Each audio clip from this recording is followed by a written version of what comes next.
አዳም ዕውቀት ያገኘኸው የት ነው? ሰንበት ትምህርት ቤት አይደል? መናገር የቻልከው የት ነው? ሰንበት ትምህርት ቤት።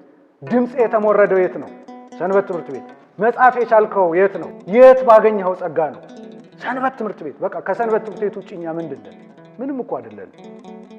አስቡት፣ ሰንበት ትምህርት ቤት ባይኖር ምን እንሆን ነበረ? እንደውም ሰው ይሄ ዓለም የሰራችንን ስሪት እንደገና አፍርሶ የሚሰራን ሰንበት ትምህርት ቤት አይደለም? እንደው በማርያም አይደለም? በዚህ ማንም መጥቶ ይሞግት። ሰንበት ትምህርት ቤት ይሄ የዓለም ስሪታችን ፈርሶ እንደገና የምንሰራበት ቤት ነው። እግዚአብሔር ደግሞ ምን ሰጥቶናል? መክሊት አልሰጠንም?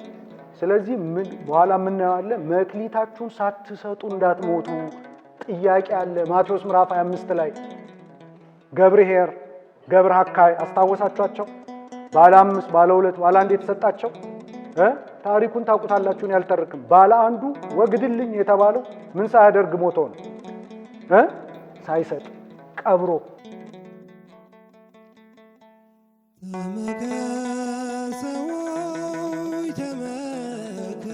ተመከር እባክህ